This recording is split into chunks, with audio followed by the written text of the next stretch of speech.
Donc nous sommes à la fin des années 70 et tout a commencé par une rencontre entre un homme et une problématique médicale.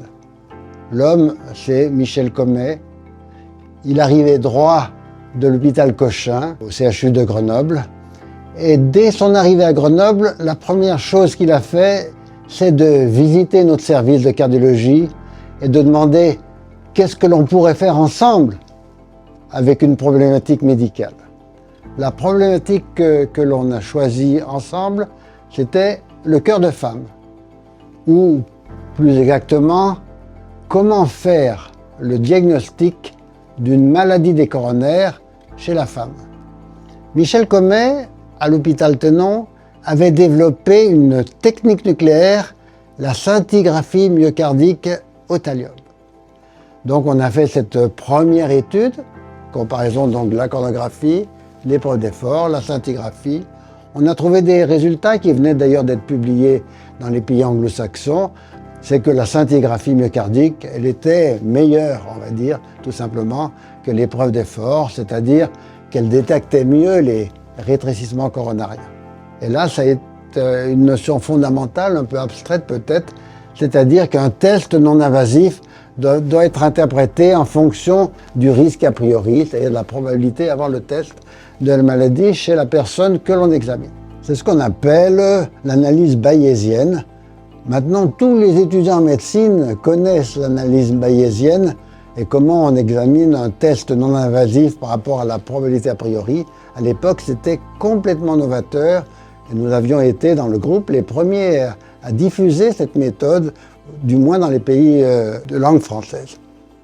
Ce rôle fondamental des laboratoires dans les CHU est extrêmement enrichissant, car si on peut faire éventuellement les mêmes soins dans les cliniques privées, on ne peut pas prévoir l'évolution de l'avenir s'il n'y a pas ce travail en amont dans les centres hospitalo-universitaires. C'est à la fois très énergique et très motivant de participer à ces travaux, et à moi personnellement, ça m'a beaucoup apporté pour toute ma carrière professionnelle. Alors, tant sur le plan intellectuel que sur le plan humain, ça a toujours été très enrichissant de partager des discussions avec toute l'équipe du labo, de participer au choix des thématiques de recherche qui vont servir de base au développement de leurs futurs projets, de voir leur démarche scientifique, de suivre leur avancée dans le projet de recherche jusqu'à idéalement arriver au but recherché et faire un retour vers la clinique.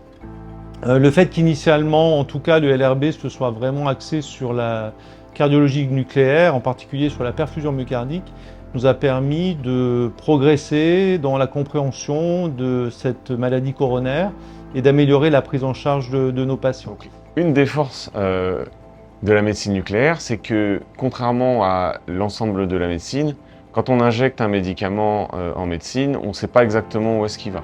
En médecine nucléaire, l'intérêt, c'est que quand on l'injecte, on est capable de suivre sa répartition dans le corps du patient grâce à leur radioactivité. Et cet élément, il est majeur puisque dans les développements qu'on fait et dans les développements qu'on va faire, à chaque fois, on comprend exactement où le médicament va dans l'organisme du patient.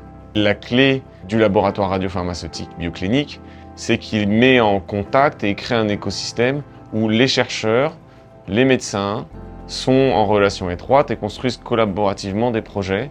Et c'est ce qui fait justement que cette unité, elle a pu développer les médicaments qu'elle a développés, puisque c'est ce contact et cette interaction permanente entre les chercheurs et les médecins qui permet de donner du sens et qui permet d'avancer sur des projets et de répondre à des vrais besoins cliniques. Ça évite d'avoir des projets de recherche qui se développent pendant plusieurs années et que finalement on se rende compte que le besoin clinique n'existe pas ou qu'il n'est pas adapté à nos besoins et à la manière dont on veut prendre en charge nos patients.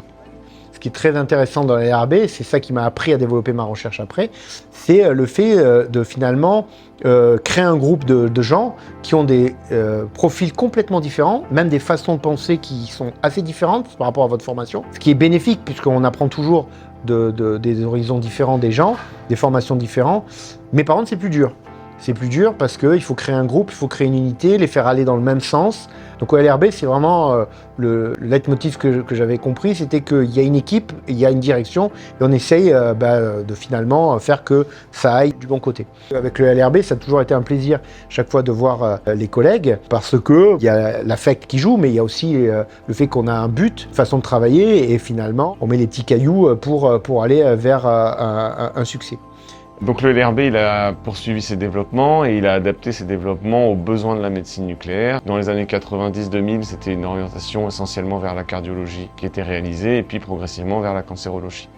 Et donc le LRB a développé différents traceurs ciblant d'autres cibles comme les intégrines, la mésotéline, qui peuvent être intéressantes dans un certain nombre de cancers multiples. Et donc là, progressivement, on va réaliser ses premières injections à l'homme